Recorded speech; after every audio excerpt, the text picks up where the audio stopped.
আসসালামু আলাইকুম ওয়া রাহমাতুল্লাহি ওয়া বারাকাতুহু। ইন্নাল হামদালিল্লাহ নাহমাদুহু ওয়া নাস্তাঈনুহু ওয়া নাস্তাগফিরুহু ওয়া নু'মিনু বিহি ওয়া নাতাওয়াক্কালু আলাইহি ওয়া নাউযু বিল্লাহি মিন শুরুরি আনফুসিনা ওয়া মিন সাইয়্যাতি আ'মালিনা। من يهد الله فلا مضل له ومن يضلله فلا هادي له ونشهد أن لا إله إلا الله وحده لا شريك له ونشهد أن محمدا عبده ورسوله أرسله بالحق بشيرا ونذيرا وداعيا إلى الله بإذنه وسراجا وقمرا منيرا. أما بعد فإن خير الحديث كتاب الله وخير الهدي هدي محمد صلى الله عليه وسلم وشر الأمور محدثاتها وكل محدثة بدعة وكل بدعة ضلالة وكل ضلالة في النار. أما بعد فقد قال الله تعالى في كلامه المجيد وفي الفرقانه التوحيد: أعوذ بالله من الشيطان الرجيم. بسم الله الرحمن الرحيم. يريدون ليطفئوا نور الله بأفواههم والله متم نوره ولو كره الكافرون. هو الذي أرسل رسوله بالهدى ودين الحق ليظهره على الدين كله ولو كره المشركون. يا أيها الذين آمنوا هل أدلكم على تجارة تنجيكم من عذاب أليم تؤمنون بالله ورسوله وتجاهدون في سبيل الله بأموالكم وأنفسكم ذلكم خير لكم إن كنتم تعلمون. يغفر لكم ذنوبكم ويدخلكم جنات تجري من تحتها الأنهار ومساكن طيبة في جنات عدن ذلك الفوز العظيم. وأخرى تحبونها نشر من الله وفتح قريب وبشر المؤمنين.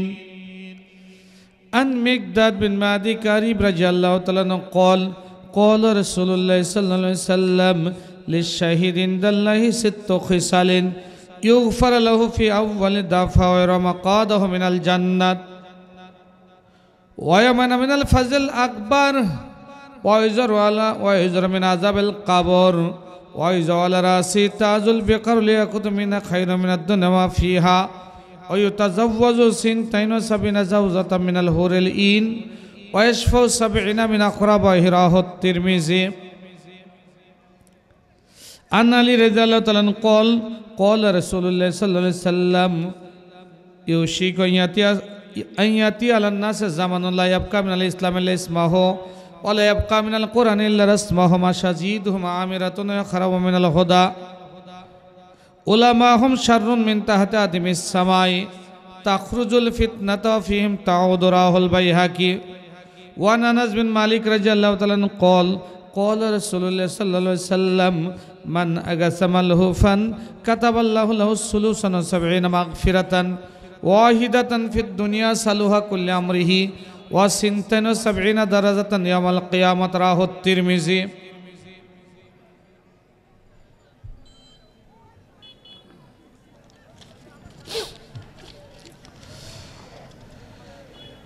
বাগমারা উপজেলার ঐতিহ্যবাহী গ্রাম মসমইল বহুমুখী উচ্চ বিদ্যালয় মাঠে 2 দিনব্যাপী তাফসিরুল কোরআন মাহফিলের প্রথম দিনের সম্মানিত সুযোগ্য সভাপতি বিশিষ্ট ওয়াইজিন আমাদের বুদ্ধি হওয়ার পর থেকে যার ওয়াজ শুনি জনাব আলহাজ এবিএম আব্দুল জব্বার অবসরপ্রাপ্ত হেড মাওলানা মসমইল বহুমুখী উচ্চ বিদ্যালয় আল্লাহ পাক রব্বুল আলামিন জনাবকে হায়াতে তাইবা সিহাতে কুল্লিয়া দান করুন বলুন আমিন। সম্মানিত সহসভাপতিবৃন্দ আলহাজ মোহাম্মদ গোলাম রহমান অবসরপ্রাপ্ত শিক্ষা অফিসার জনাব মোহাম্মদ মুশাররফ হোসেন চেয়ারম্যান 9 নম্বর সুয়াডাঙ্গা ইউপি জনাব আব্দুল সালাম প্রধান শিক্ষক ভারপ্রাপ্ত মসমইল বহুমুখী উচ্চ বিদ্যালয় জনাব মোহাম্মদ আজহার আলী সর্দার সহকারী শিক্ষক মসমইল বহুমুখী উচ্চ বিদ্যালয় জনাব আলহাজ মোহাম্মদ আব্দুল আজিজ খামারু মসমইল জনাব হাফেজ মাওলানা মোহাম্মদ মোজাম্মেল হক মুহতামিম কন্দা মাহমুদাবাদ মাদ্রাসা আল্লাহ রাব্বুল আলামিন সকলকে দ্বীনের জন্য ইসলামের জন্য কবুল করে নিক বলুন আমিন। প্রথম দিনের সম্মানিত প্রধান অতিথি বিশিষ্ট ইসলামী ব্যক্তিত্ব বাগমারার গণমানুষের নেতা ভবানীগঞ্জ ক্লিনিকের সম্মানিত পরিচালক জনাব আলহাজ ডাক্তার মোহাম্মদ আব্দুল বারী আল্লাহ পাক রব্বুল আলামিন জনাবকে কোরআনের জন্য ইসলামের জন্য জাতির সেবার জন্য কবুল করে নিক বলুন আমিন।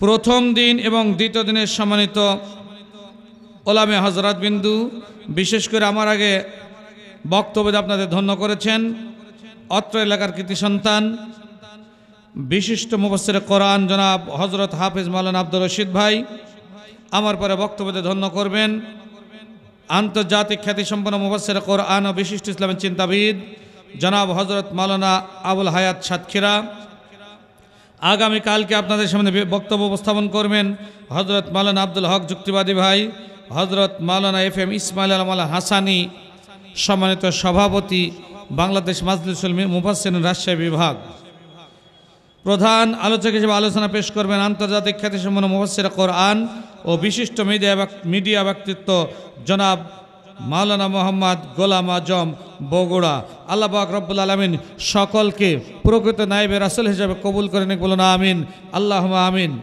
মঞ্চ উপবিষ্ট ওলামে হযরত সামনে উপবিষ্ট বাপজান ভাইজান পর্দার অন্তরালের মা ও বোনেরা সাংবাদিক বন্ধুগণ প্রশাসনের কাজে নিয়োজিত কর্মকর্তা কর্মচারীবৃন্দ প্রশংসা সবটুকু আল্লাহ পাক রব্বুল আলামিনের যার অশেষ মেহেরবানিতে আজকে এই টপ করে কুয়াশা পড়া অবস্থায় আল্লাহ প্রেমিক কোরআন প্রেমিক কিছু বান্দাকে আল্লাহ বাছাই করে কোরআনুল কারীমের এই মাহফিলে বসার তৌফিক দান করেছেন যেই রব সেই মহান মনিবের দরবারে কালেমত শুকর আদায় করি আমরা বলি আলহামদুলিল্লাহ। আমরা কি কৃতজ্ঞতা জ্ঞাপন করতে চাই না? কথা বলছেন না কেন? কৃতজ্ঞতা জ্ঞাপন করতে চাই না? জোরে বলুন আলহামদুলিল্লাহ। লাখো করে দরুদ ও তাসলিমাত বর্ষিত হোক বিশ্ব মানবতার মুক্তির দূত সাইয়্যিদুল মুরসালিন খাতামুন নবীন ইমামুল মুত্তাকিন সাইয়্যিদুল কাওনাইন শাফিউল মুজনিবিন ও রাহমাতুল লিল আলামিন সাইয়্যিদানা নবিয়্যিনা মুহাম্মদুর রাসূলুল্লাহ সাল্লাল্লাহু আলাইহি ওয়াসাল্লামের উপরে আল্লাহর কাছে দোয়া করি আল্লাহ দয়া করে আমার পিতা সহ আমরা যারা এসেছি আমাদের সকলের আত্মস্বজনের কবরগুলোকে রিয়াজুল জান্নাত বানিয়ে দিক বলুন আমিন। আল্লাহ আমাদের জীবনে গুনাহ মাফ করুক, গোটা বাংলাদেশের উপর বাংলাদেশকে রহমতের চাদর দ্বারা ঢেকে নিক, আবারও বলুন আমিন। সম্মানিত সুধীমণ্ডলী, দুই দিনব্যাপী তাফসিরুল কোরআন মাহফিলের প্রথম দিনের আলোচনায় আজকে আমি আপনাদের সামনে কোরআনুল কারীমের পরিচিত একটি সূরা, সূরা সফ, এখান থেকে আমি 7 থেকে 13 নম্বর পর্যন্ত কয়েকটি আয়াতে কালিমা তেলাওয়াত করেছি। আপনাদের পরিচিত সূরা এবং পরিচিত আয়াত। প্রথমে বলা হয়েছে যে কোরআন এবং হাদিসের বাইরে কথা বলবেন না। আমি আমার অভ্যাস মোতাবেক কোরআন এবং হাদিসের বাইরে কথা বলার চেষ্টা করি না, তবে আয়াত এবং হাদিসের সাথে মিল রেখে কিছু উদাহরণ তো দিতেই হবে। কোরআনুল কারীমে এই সূরাটি মক্কায় অবতীর্ণ হয়েছে। আপনারা জানেন 114টি সূরাকে দুই ভাগে ভাগ করা হয়েছে, কিছু সূরা মাক্কি আর কিছু মাদানী। মক্কায় অবতীর্ণ সূরার সংখ্যা হচ্ছে 92টি, মদিনায় অবতীর্ণ সূরার সংখ্যা হলো মাত্র 22টি। কোন কোন বর্ণনায় মক্কায় অবতীর্ণ সূরার সংখ্যা 88 আর মদিনায় অবতীর্ণ সূরার সংখ্যা 26। যাই হোক, মক্কায় যে 92টি সূরা অবতীর্ণ হলো, 92টি সূরার কোন জায়গায় ইয়া আইয়ুহাল্লাযিনা আমানু এ কথা বলা নাই, বরং বলা আছে ইয়া আইয়ুহান নাস, হে লোক সকল। মদিনায় অবতীর্ণ মাত্র 22টি সূরা। এই সূরাগুলির মধ্যে 89 জায়গায়, কত বললাম, 89 জায়গায় আল্লাহ পাক রব্বুল আলামিন ডাক দিয়ে বলেছেন ইয়া আইয়ুহাল্লাযিনা আমানু, হে ঈমানদার গণ। তার মানে হলো মক্কায় দীর্ঘ 13 বছর বিশ্ব নবী খেলাফতের দায়িত্ব পালন করতে গেলেন, কিন্তু খেলাফতের মসনদে বসতে পারেন নাই, ইসলামী স্টেট কায়েম করতে পারেন নাই। যেখানে ইসলাম স্টেট কায়েম থাকে না, ওই জাতিকে ইয়া আইয়ুহাল্লাযিনা আমানু বলে ডাক দেওয়া যায় না। যেখানে খেলাফত কায়েম থাকে ওই জায়গায় ইয়া আইয়ুহাল্লাযিনা আমানু বলে ডাক দেওয়া যায়। তার মানে মক্কায় 13 বছর বিশ্বনবী দাওয়াতি কাজ করলেন কিভাবে?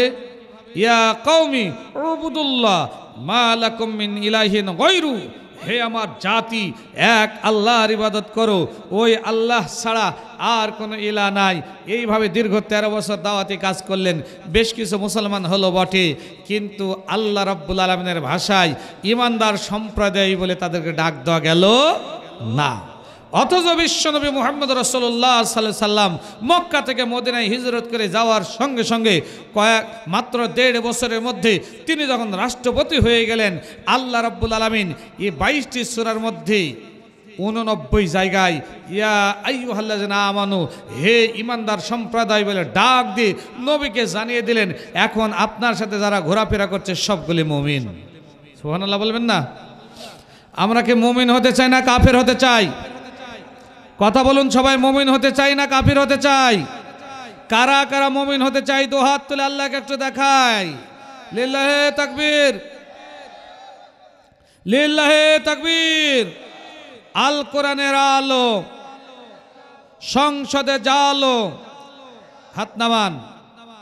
তাহলে কোরআনুল কারীমের সূরা সফের আলোচনার পূর্বেই সূরার ভূমিকায় আমি আপনাদের যেই কথাগুলি বললাম, যদি আমার কথা বিশ্বাস না হয়, আয়াত 6234টি আয়াত পুঙ্খানুপুঙ্খরূপে খুঁজে খুঁজে বের করে দেখুন। যা বলেছি একটাও অবিশ্বাসযোগ্য নয়, সব বিশ্বাসযোগ্য। কোরআনুল কারীমে মক্কায় অবতীর্ণ সূরাগুলির কোন জায়গায় ঈমানদার সম্প্রদায় বলে ডাক দেওয়া হয় নাই। মাক্কি সূরার বৈশিষ্ট্য হলো 3টি: তাওহীদ, রিসালাত, আখিরাত। আল্লাহর একত্ববাদ, বিশ্বনবীর পয়গাম আর আখিরাতের বর্ণনা, পরকালের বর্ণনা, 3টি বিষয়ে বর্ণনা করা হয়েছে। পক্ষান্তরে মদিনায় অবতীর্ণ সূরাগুলিতে আল্লাহ পাক রব্বুল আলামিন একদম বাড়ি থেকে নিয়ে বঙ্গভবন পর্যন্ত টোটাল সবগুলি আল্লাহ বর্ণনা দিয়েছেন মদিনায় অবতীর্ণ সূরাগুলিতে। তাহলে বোঝা যাচ্ছে আজকে যে সূরাটি আমি আপনাদের সামনে তেলাওয়াত করেছি, যে আয়াতগুলি, এটি মদিনায় অবতীর্ণ সূরা। এই সূরায় আল্লাহ, এটা মক্কায় অবতীর্ণ সূরা। কি কথা বলেন না কেন? কোথায় অবতীর্ণ? হ্যাঁ, নো, কোথায়? এই অবতীর্ণ সূরায় আল্লাহ পাক রব্বুল আলামিন জিহাদের কথাগুলি বিস্তারিতভাবে বর্ণনা করেছেন, জিহাদের কথাগুলি বিস্তারিতভাবে বর্ণনা করেছেন। এই সূরায় আয়াত রয়েছে 14টি, রুকু আছে মাত্র 2টি। আয়াত রয়েছে 14টি, রুকু আছে মাত্র 2টি। এই সূরা নামকরণের কারণ হলো এই সূরার 4 নম্বর আয়াতে সফ শব্দটি উল্লেখ আছে। এই সূরার 4 নম্বর আয়াতে সফান আছে না, কান্নাহুম বুনিয়ানুম মারসুস, তার আগে আছে না সফান শব্দ এখানে উল্লেখ থাকার কারণে আল্লাহ পাক রব্বুল আলামিন এই সূরাটির নাম সফ করেছেন। সফ শব্দের অর্থ হচ্ছে সারিবদ্ধ, কাতারবদ্ধ থাকা। ইন্নাল্লাযিনা ইউকাতুলুনা ফি সাবিলিহি সাফান কান্নাহুম বুনিয়ানুম মারসুস। এখানে সব শব্দটি আসার কারণে সূরাটির নাম লিল্লাহে তাকবীর, লিল্লাহে তাকবীর। প্রধান অতিথির আগমন, শুভেচ্ছা স্বাগতম, লিল্লাহে তাকবীর। সম্মানিত উপস্থিতি, যে লোকটিকে আপনারা দেখছেন, কিছুদিন আমি তার সঙ্গে হয়েছিলাম। মুখের উপর প্রশংসা করা সম্ভব নয়। রাত্রিবেলায় আমি দেখেছি, আমি পারি নাই। আমি কেন, অনেককে এক রুমে ছিলাম, অনেকেই পারি নাই। রাত্রি 2টোর পর, তিনি ডাক্তার মানুষ, মাওলানা নয়। এরপরে রাত্রি 2টোর পরেই উনি ওযু করে তাহাজ্জুদ ছাড়াতে দাঁড়িয়ে যায়। আমরা যখন ঘুমিয়ে থাকি তখন তিনি তাহাজ্জুদ সালাত আদায় করেন। আমি নিজে তার সাক্ষী। আল্লাহ পাক রব্বুল আলামিন জাতির জন্য, এলাকার জন্য, দেশের জন্য তাকে কবুল করে নিক, বলুন আমিন। সম্মানিত সুধীমণ্ডলী, কথা বলছিলাম সূরা সফের ভূমিকায়। সূরাটির নামকরণ হয়েছে সফ। কি কারণে? এই সূরার 4 নম্বর আয়াতে আল্লাহ পাক রব্বুল আলামিন সফ শব্দটি উল্লেখ করেছেন, তাই এই সূরাটির নাম সূরাতুস সফ হয়েছে।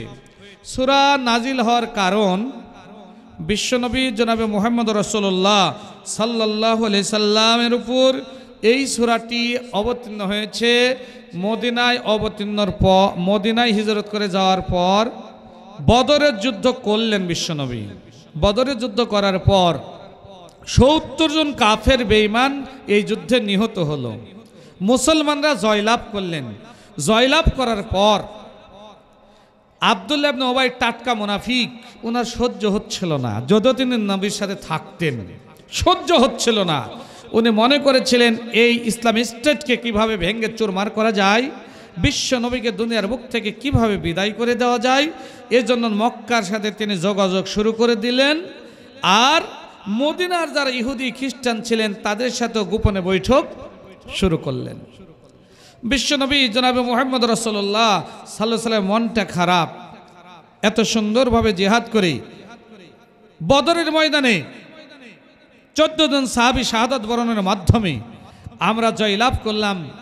আবার আব্দুল্লাহ ইবনে উবাই নেতৃত্ব দিয়ে ভিতরে মুসলমানদের বিরুদ্ধে উস্কে দিচ্ছে। এটা কেমনে সামলানো যায়? আল্লাহ রাসূল লোকজনকে গোছাতে থাকলেন। কমজোরি কিছু মুসলমান, ওরা বিশ্ব নবী জনাবে মুহাম্মদ রাসূলুল্লাহ সাল্লাল্লাহু আলাইহি সাল্লামকে পরামর্শ দিতে থাকলো, বলে আল্লাহর নবী, না দরকার নাই, এইবারের সময়টা খারাপ, যদি আল্লাহ বেঁচে রাখে সামনে বারে দেখা যাবে, এবার একটু সবার সাথেই কাজ করি। আছে না এরকম লোক? কথা বলে না কেন? আছে নাই? বিশ্ব নবীকে বলছে আর যুদ্ধের প্রস্তুতি নেওয়ার দরকার নাই, একটু সময়টা ভালো হোক।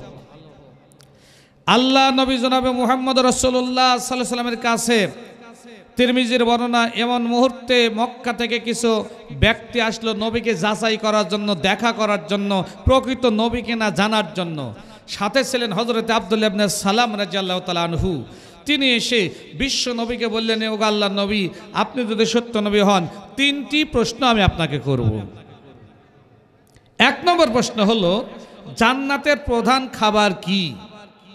2 নম্বর প্রশ্ন হলো সন্তান কেন ছেলে হয়? 3 নম্বর হলো কেন মেয়ে হয়? বিশ্বনবী জনাবে মুহাম্মদ রাসূলুল্লাহ সাল্লাল্লাহু আলাইহি সাল্লাম মাথা নিচু করে আছেন। জিবরিল আমিন আলাইহিস সালাম সূরাখানে বিশ্বনবীর সামনে এসে তেলাওয়াত করে শুনিয়ে দিয়ে বললেন, ওগো আল্লাহর নবী, চিন্তার কারণ নাই, আপনি উত্তর দিয়ে দেন। এক নম্বর হলো জান্নাতের প্রধান খাবার হচ্ছে মাছের কলিজা। কি জান্নাতের প্রধান খাবার? মাছের কলিজা। 2 নম্বর প্রশ্নের উত্তর হচ্ছে 2 এবং 3 একই সাথে, স্বামী এবং স্ত্রী সহবাসের সময় স্বামী যদি বীরত্ব দেখাতে পারে, বিজয় লাভ করে, তাহলে ওটা পুত্র সন্তান হবে। আর স্ত্রী যদি বীরত্ব দেখে বিজয় লাভ করতে পারে, তাহলে সেটি মেয়ে সন্তান হবে। বিশ্বনবীর এই উত্তর শুনে হযরত আব্দুল্লাহ ইবনে সালাম রাদিয়াল্লাহু তাআলা আনহু শাহাদাত আঙ্গুলি তার দিকে ইঙ্গিত করে বলছেন, আনতা নাবিউন সাদিক, আমি সাক্ষ্য দিচ্ছি আপনি হলেন সত্য নবী। আল্লাহ পাক রব্বুল আলামিন এই নবী এই সূরাটি পড়ে তাকে 14টি আয়াত শোনালেন। এমত অবস্থায় কালো কুসকুসে নাকটা বসা, মুখে বসন্তের দাগ হল একজন সাহাবী, নাম হচ্ছে হযরতে সাদ সালবি রাদিয়াল্লাহু তাআলা আনহু। উনি কালো পাগড়ি মাথায় বেঁধে ফজরের নামাজের সময়ের ঘটনা বিশ্ব নবীর সামনে এসে বলছে, লাব্বাইকা সাদাইকা ইয়া রাসূলুল্লাহ, ওগো আল্লাহর নবী, আমি আপনার সাথে উপস্থিত। আপনি যে আয়াতগুলি তেলাওয়াত করেছেন, আমি আমার জান মাল দিয়ে আল্লাহর জমিনে আল্লাহ প্রতিষ্ঠা করার সংগ্রামে আমি প্রস্তুত। আপনি যখন বলবেন আপনার ডাকে সাড়া দিয়ে আল্লাহর রাস্তায় আমি জীবন দিয়ে দিব। বিশ্বনবী জনাবে মুহাম্মদ রাসূলুল্লাহ সাল্লাল্লাহু আলাইহি সাল্লাম সাদ সালবিকে বলছো, গো সাদ সালবি, তুমি তো এখনো বিয়ে করো নাই, দুনিয়ার স্বাদ দুনিয়ার আহ্লাদ কোনো কিছুই তোমার এখনো গ্রহণ করা হয় নাই, তোমার দরকার নাই, তুমি একটু থামো। হযরতে সাদ সালবি পাগড়ি পরা অবস্থায় তাকবীর ধ্বনি দিয়ে বলছো, গো নবী, আপনি কি বলেন? আপনার উপর আয়াত নাজিল করেছেন, সূরা সফের 14টি আয়াত আল্লাহ নাজিল করেছেন, যার মধ্যে উত্তম ব্যবসার কথা বলা আছে। আমি তো এই ব্যবসা করে আল্লাহর জান্নাতে যেতে চাই, আমি তো নিজের স্ত্রীকে বাসর ঘরে গিয়ে আমার জীবনটাকে নষ্ট করতে চাই না। সম্মানিত উপস্থিতি, আয়াতগুলির আগে অর্থ বলি, এরপরে ব্যাখ্যা বিশ্লেষণ। আল্লাহ বলছেন, ভাই আপনি এখন কি কথা বলবেন? আচ্ছা, আল্লাহ পাক রব্বুল আলামিন স্পষ্ট বললেন, যারা কাফির বেঈমান ওরা ইচ্ছা করে আল্লাহর নূরকে নিভিয়ে দিতে, এখন ইচ্ছা করছে না। আল্লাহ বলেন, আমি আমার নূরকে আরো প্রজ্বলিত করে দিতে চাই। ঢাকা ইউনিভার্সিটি যখন ইসলামের ধারক বাহকরা ভালো রেজাল্ট করলো, তখন বলছে জাহাঙ্গীরনগর বিশ্ববিদ্যালয়ে দেখে নেব। ওখানে যখন মোটামুটি একটা পর্যায়ে গেল, তখন দুপুরের সময় বলছে যে না, আমরা বয়কট করলাম। কথা বলেন না কেন? হ্যাঁ, বলছে বয়কট করলাম। লাস্টের রেজাল্ট ওখানেও যখন ভালো হয়ে গেছে, তো বলছে ঠিক আছে চট্টগ্রামে দেখায়া দেব। চট্টগ্রামে যখন ভালো হয়ে গেছে, বলতে ঠিক আছে রাজশাহী বিশ্ববিদ্যালয়ে দেখায়া দিব। ওখানে যখন ভালো হয়ে গেছে, তখন বলছে কৌশলেরটা আলাদা, ওদের কথা আলাদা, বড়দের আলাদা। আল্লাহ বলছেন না, ওয়াল্লাহু মুতিম্মু নূরিহি, আমি আল্লাহ যদি ইচ্ছা করি, আমি মানুষকে জিরো থেকে হিরো বানিয়ে দিই, আর হিরোদেরকে জিরো বানিয়ে দিই। মুখ ফসকে এমন কথা বের হয়ে যায়, পরের দিনেই ক্ষমা নিতে বাধ্য হয়। কথা বলেন না কেন?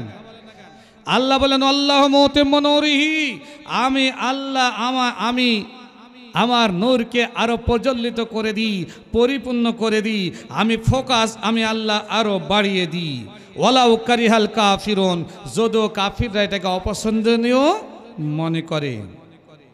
তিনি হচ্ছেন সেই সত্তা যিনি তার রাসূলকে হেদায়েত এবং সত্য দিন সহকারে পাঠিয়েছেন, যাতে করে সকল দিনের উপরে এই দিনকে বিজয় করতে পারেন। যদিও মুশরিকরা এটাকে অপছন্দনীয় মনে করে। হে ঈমানদারগণ, আমি কি তোমাদেরকে এমন একটা ব্যবসার কথা বলে দিব না, যে ব্যবসা করলে জাহান্নামের কঠিন যন্ত্রণাদায়ক শাস্তি থেকে আল্লাহ তোমাদেরকে রেহাই দিবে? তা হলো তোমরা আল্লাহ এবং তার রাসূলের প্রতি বিশ্বাস স্থাপন করবে, তোমাদের জান এবং মাল দিয়ে আল্লাহর রাস্তায় সংগ্রাম করবে। এটাই তোমাদের জন্য কল্যাণকর, যদি তোমরা এটা বুঝতে পারতে। যদি এই ব্যবসা তোমরা করো, আমি আল্লাহ তোমাদের জীবনের সব গুনাহ মাফ করে দিব। তোমাদেরকে ঝর্ণা দ্বারা জান্নাতে প্রবেশ করাবো, জান্নাতের মধ্যে এমন একটা বাসস্থান দিব যেই বাসস্থানটি সবচাইতে ঝকমকে উত্তম। এটাই হলো মহান সাফল্য। তবে জেনে রাখো, তোমরা অতিরিক্ত এক্সেস আর যেটা চাও, যেটাকে বেশি ভালোবাসো, আমি আল্লাহ সেটাও জানি। আমি ইচ্ছা করলে দুনিয়ার বিজয় তোমাদেরকে দিয়ে দিতে পারি। এটাই হচ্ছে মুমিনদের জন্য শুভ সংবাদ। এই হলো আমার আজকের পঠিতব্য আয়াতগুলির শাব্দিক অর্থ। শানে নজুল একটু বলেছি, এবার আয়াত কেন্দ্রিক কিছু কথা আমি আপনাদের সামনে উপস্থাপন করব ইনশাআল্লাহ। ওমা তাওফিকে ইল্লা বিল্লাহ। প্রথম আয়াত,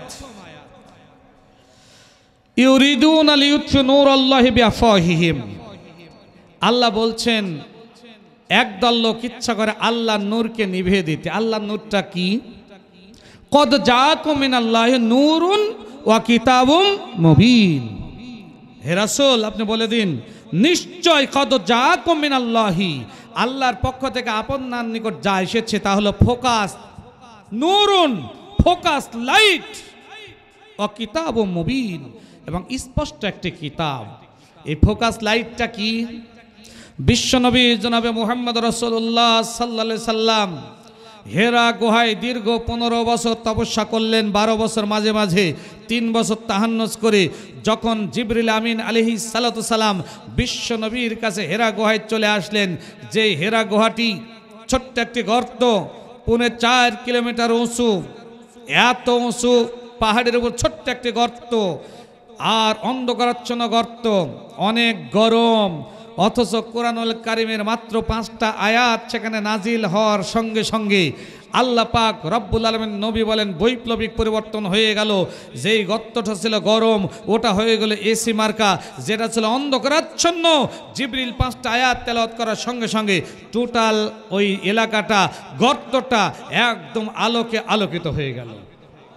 বিশ্বনবী নাম দিলেন এই পাহাড়ের, কি নাম দিলেন? জাবালে নূর। কি নাম দিলেন? কথা বলেন না। জাবালে নূর, নূর পর্বত, আলোর পর্বত।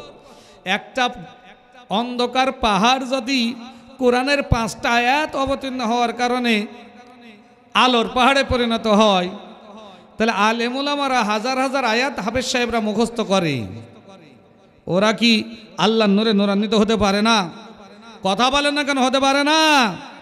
তা আপনি এই টিপপুটি চাঞ্চিকা বাদুড় হওয়ার পর আপনি আবার আলেমদের বিরুদ্ধে কথা বলেন না, ওদের দ্বারা কোনো লাভ নাই, ওদের দ্বারা কাজ নাই, ওরা কিছুই জানে না। আপনি জান না হেরা গুহার পাহাড় তো দূরের কথা, বাংলাদেশে একটা গর্ত খনন করে সব দিকে পাটাতন দিয়ে গর্তটা আপনি আলোকিত করে দেখান তো, পারবে? অথচ আল্লাহর কোরআনে 5টা আয়াত অবতীর্ণ হওয়ার সঙ্গে সঙ্গে একটা অন্ধকারাচ্ছন্ন পাহাড় আলোকে পরিণত হয়ে গেল। বিশ্বনবী জনাবে মুহাম্মদ রাসূলুল্লাহ সাল্লাল্লাহু আলাইহি সাল্লাম সুন্দরভাবে বলে দিলেন যে আলোকিত আলোকিত হয়ে গেল। পাহাড়টার নাম হলো জাবালে নূর। আল্লাহ অন্যত্র বলেছেন নূরের ব্যাখ্যা দিতে গিয়ে, ওরাই হলো প্রকৃত নূরের অধিকারী। কারা? আল্লাহু ওয়ালিউল্লাযিনা আমানু ইখরিজহুম মিনাজ যুলুমাতি ইলান নূর। যারা নূর পেতে চায় ওরা অভিভাবক হিসেবে মানবে আল্লাহ কি? আল্লাহু ওয়ালিউল্লাযিনা আমানু ইখরিজহুম মিনাজ যুলুমাতি ইলান নূর। যারা আল্লাহকে অভিভাবক হিসাবে মানে, আল্লাহ তাদেরকে অন্ধকার থেকে নূরের দিকে, আলোর দিকে নিয়ে যায়। ওয়াল্লাযিনা কাফারু, যারা বলে ইসলামী শরিয়া আইনের দরকার নাই, বিশ্বাস করি না শরিয়া আইনকে, ওদের অভিভাবক হচ্ছে তাগুত, আউলিয়াহুমুত তাগুত, ওদের অভিভাবক হচ্ছে তাগুত। ইখরিজুনাহুম মিনান নূর ইলাজ যুলুমাত। আল্লাহ বলছেন ওদেরকে শয়তান আলো থেকে, নূর থেকে অন্ধকারের দিকে নিয়ে চলে যায়। বলেন নাউজুবিল্লাহ। আলো থেকে নিয়ে চলে যায় কোথায়? অন্ধকারের দিকে। ওরা দেখেও দেখে না, শোনেও শোনে না। উলাইকা কালানআম, ওরা মানুষ নয়, ওরা চতুষ্পদ জন্তু। বালহুম আদল, তার চাইতো নিকৃষ্ট। বলুন নাউজুবিল্লাহ। তাহলে আল্লাহ এখানে বললেন আমার নূরকে যারা নিভিয়ে দিতে চায় ওরা মানুষ নয়, ওরা চতুষ্পদ জন্তু, তার চাইতো নিকৃষ্ট। বলবেন হুজুর এটা কেমন কথা? আমি বলি নাই, আল্লাহ বললেন। বিশ্ব নবী বলেছেন, বুখারীর হাদিস, একটা কুকুর আপনার শরীরের সাথে স্পর্শ হয়েছে কাপড়ের সাথে, সাবা মাররা 7 বার কাপড়টা ঝেড়ে ফেলে দেন, ওই কাপড় পরিহিত অবস্থায় সালাত জায়েজ আছে, নামাজ জায়েজ আছে। বাট একজন বেনামাজি কোনোদিন সালাত আদায় করে না, যত লম্বা পাঞ্জাবি গায়ে দিক, দাড়ি যত লম্বাই হোক না কেন, যতই মুসল্লি সাজার চেষ্টা করুক না কেন, যদি আপনার সাথে উঠা বসা করে, আপনার ওই পোশাক পরে সালাত জায়েজ, কথা বলেন না, ওই পোশাক পরে সালাত জায়েজ নাই। মানে তারা পশুর চাইতেও নিকৃষ্ট। আল্লাহ বলেন নবী চিন্তা করার কারণ নাই, ওরা যখন এটা নিভিয়ে দিতে চায়, আমি আল্লাহ পাক রব্বুল আলামিন এটাকে আরো প্রজ্বলিত করে দিতে চাই। কেমনে প্রজ্বলিত করে দিবেন আল্লাহ পাক রব্বুল আলামিন? আমরা একটা উদাহরণ দিই। হযরত আব্দুল্লাহ ইবনে সালাম রাদিয়াল্লাহু তাআলা আনহু, যিনি বিশ্ব নবীকে এসে 3টি প্রশ্ন করেছিলেন, নবী 3টি প্রশ্নের উত্তর দিয়েছিলেন, এই সূরাটি তৎক্ষণাৎ অবতীর্ণ হয়েছিল। আর ওই আব্দুল্লাহ ইবনে সালাম আল্লাহ নবীর হাতে হাত রেখে মুসলিম হয়ে পড়ে নিলেন। সবাই পড়ুন, আশহাদু আল্লা ইলাহা ইল্লাল্লাহু ওয়াহদাহু লা শারিকা লাহু ওয়া আশহাদু আন্না মুহাম্মাদান আবদুহু ওয়া রাসূলুহু। হযরত আব্দুল্লাহ ইবনে সালাম রাদিয়াল্লাহু তাআলার ইতিহাস বলছি, ওনার জীবনী বলছি। বিশ্ব নবী মারা গেলেন, আব্দুল্লাহ ইবনে সালামের বয়স প্রায় 80 বছরের কোটায়। একদিন লাঠির উপর ভর করে বিশ্বনবীর সাহাবী মসজিদে নববীতে সালাত আদায় করতে গেছেন। হযরত ওমর ফারুক তখন খলিফা, আমিরুল মুমিনিন খলিফাতুল মুসলিমিন হযরতে আবু বকর সিদ্দিক হযরতে ওমর ফারুক রাদিয়াল্লাহু তাআলা আনহু লোকদেরকে দেখিয়ে দিয়ে বলছেন, এই তোমরা তাকায় দেখো, এই বৃদ্ধ লোকটি মনে হচ্ছে জান্নাত থেকে উঠে এসেছে। সাহাবীরা বলছেন, ওগো আল্লাহর নবীর সাহাবী, কি বলছেন আপনি এগুলো? মানুষ কি জান্নাত থেকে উঠে আসতে পারে? হযরত ওমর বলছে, আমি যা বলছি সঠিক কথা। আব্দুল্লাহ ইবনে সালাম রাদিয়াল্লাহু তাআলা থেমে গেলেন। সব সাহাবী দাঁড়ানো। আব্দুল্লাহ ইবনে সালাম রাদিয়াল্লাহু তাআলা বলছেন, ওমর ভাই ওমর, আপনি কথাটা বলেছেন জান্নাত থেকে উঠে আসা সম্ভব নয়, তবে আমি যখন ইসলাম কবুল করেছিলাম, সূরা সফ যেদিন অবতীর্ণ হয়েছিল, আমি আল্লাহর কাছে নিয়ত করেছিলাম যতদিন জীবিত আছি আমি আমার জান মাল দিয়ে আল্লাহর রাস্তায় সংগ্রাম করব। রাত্রিবেলায় নিয়ত করে রাত্রিবেলায় ঘুমিয়ে পড়েছি, আমি একটা স্বপ্ন দেখলাম, 2 জন ব্যক্তি এসে আমাকে উঠে বসালো। আমি ওযু করলাম, ওই 2 জন ব্যক্তি আমাকে নিয়ে চলে গেল। আমাকে যেতে যেতে অনেক লম্বা পথ নিয়ে যাওয়ার পর আমি দেখতে পেলাম যে জায়গায় দাঁড় করালো, 2 পাশে 2টা রাস্তা, ডান দিকে একটা রাস্তা, বাম দিকে আর একটা রাস্তা। আমি ডান দিকে রাস্তায় তাকিয়ে দেখছি দুনিয়ার যত সুন্দরী নারী, সুন্দর সুন্দর বাড়ি, চাকরি বাকরি, সম্পদ অসংখ্য, অঢেল সম্পদের অধিকারী ব্যক্তিরা ডান দিকে আছে। বাম দিকে তাকায় দেখি এত কষ্ট, এত জুলুম, জেল জুলুম হলিয়া দরিদ্র মানুষ কিছু সেখানে দাঁড়িয়ে আছে, ওরা হাও মাও করে কাঁদছে, কিন্তু সামনের দিকে যে কি হচ্ছে আমি বলতে পারবো না। ডান দিকের লোকগুলি আমি তাকায় দেখতে পাচ্ছি না, অনেক কিছুই তারা এইভাবে হচ্ছে। হযরত আব্দুল্লাহ ইবনে সালাম রাদিয়াল্লাহু তাআলা আনহু উনি বলছেন, আমি আবার বাম দিকে তাকালাম, ক্ষণিকের মধ্যেই সব চেহারা বদলে গেল। বাম দিকে তাকায় দেখি যত লোকগুলি, সেই লোকগুলি ধনী শ্রেণীর লোক। আর সেখানে দেখতে পেলাম ওই লোকগুলি চাকরি বাকরি সব কিছুতে পরিপূর্ণ। ডান দিকে তাকায় দেখি এবারে বহুতই দরিদ্র লোক, এরা হলো মামলা হামলা সব কিছুতে পরিপূর্ণ। এই লোক 2টি আমাকে টিলার সামনে নিয়ে চলে গেল। আমি যখন ওই দ্বীপের সামনে টিলার সামনে গেলাম, উপরে দেখতে পেলাম একটি লোক বসে আছেন। ওই লোকটি আমাকে ডাক দিচ্ছে, এই রশি ছেড়ে দিলাম, রশি ধরে ওঠো। আমি আব্দুল্লাহ ইবনে সালাম রাদিয়াল্লাহু তাআলা আনহু তাকিয়ে দেখি, উঠতে আমি পারলাম না। অনেক লোক রশি ধরে ওঠার চেষ্টা করছে, কিছু দূর যাওয়ার পর ছিঁড়ে পড়ে যাচ্ছে, কিছু দূর যাওয়ার পর ছিঁড়ে পড়ে যাচ্ছে। শেষ পর্যন্ত আমি রশিটি ধরলাম। রশিটি ধরে আমি যখন একটু উপরে ওঠা শুরু করলাম, বলছে এই ভয় করো না, আমি তোমাকে উঠিয়ে নেব। আমাকে উপরে তুলে নিল। আমি টিলার উপরে বসলাম। টিলার উপরে এবার বসে দেখি ডাইন দিকে যে লোকগুলি কষ্ট ক্লেশ, দুনিয়ায় কত কষ্ট, সুন্দরী নারী পাই নাই, সুন্দর বাড়ি পাই নাই, সুন্দর গাড়ি পাই নাই, জেল জুলুম হুলিয়া সব কিছুতে পরিপূর্ণ এই লোকগুলি দেখি একটু সামনে গিয়ে একটু কস করে একটা সুন্দর বিল্ডিংয়ের মধ্যে ঢুকে যাচ্ছে, যেই বিল্ডিংটা সুন্দরভাবে সাজানো আর নয়নভেরাম দৃশ্য, আমি দেখে আশ্চর্য হলাম। এবার বাম দিকে তাকালাম, বাম দিকে তাকায় দেখি বাম দিকে যে লোকগুলি দুনিয়াতে সুন্দর গাড়ি, সুন্দর বাড়ি, সুন্দর নারী, লোভ লালসায় পরিপূর্ণ জিনিসপত্র তারা পেল, ওরা যখন সামনের দিকে যাচ্ছে একটা জাহান্নামের মতো কি যেন একটা গর্ত কিনার, সেই জায়গায় দাও দাও দাও দাও করে আগুন জ্বলছে, ওই লোকগুলিকে হাঁকাইয়া ওই জায়গায় ফেলে দেওয়া হচ্ছে। ওরা চিৎকার দিয়ে কেঁদে কেঁদে বলছে, আহারে আমরা যদি ভালো কাজ করে আসতাম তাহলে এই জায়গায় আমরা আসতাম না। লাউ কুন্না নাসমাউ নাকিল মা কুন্না ফি আসহাবিস সাঈদ, আমরা এই জায়গায় আসতাম না। আব্দুল্লাহ ইবনে সালাম রাদিয়াল্লাহু তাআলা আনহু বলছেন, আমি ওই দুই ব্যক্তিকে জিজ্ঞেস করলাম যারা আমাকে এখানে নিয়ে এসেছে, কি গো কি ব্যাপার, এই ডান দিকের পথটা কি আর বাম দিকের পথটা কি? বলছো রে আব্দুল্লাহ ইবনে সালাম রাদিয়াল্লাহু তাআলা আনহু, তুমি এখনো চিনতে পারো নাই? ডান দিকে তারা দুনিয়াতে কষ্ট করে করে কণ্টকীর্ণ পথ পাড়ি দিয়ে সামনের দিকে চলে এসেছে। আল্লাহ রাব্বুল আলামিন পুরস্কার স্বরূপ যে ঘরটি আপনি দেখতে পাচ্ছেন, এটা হলো জান্নাতে, জান্নাত তাদের দান করে দিয়েছেন। বাম দিকে যে রাস্তা দেখতে পাচ্ছেন, দুনিয়াতে সুন্দর নারী, সুন্দর বাড়ি, সুন্দর গাড়ির জন্য যা ইচ্ছা তাই করেছে ওই লোকগুলি, ওই তো বাম দিকে সামনে যেই দাও দাও করে আগুনের কিনার গর্ত দেখতে পাচ্ছেন, ওটা হলো জাহান্নাম। ওই জাহান্নামের মধ্যে তাদেরকে অতল গহ্বরে তুলে দেওয়া হচ্ছে, কোটি কোটি বছর সেখানে থাকবে, সেখান থেকে তাদের উদ্ধার করা হবে না। আব্দুল্লাহ ইবনে সালাম রাদিয়াল্লাহু তাআলা বলছেন, আমার দুই চোখ দিয়ে ঝরঝর ঝরঝর করে পানি পড়া শুরু হয়ে গেল।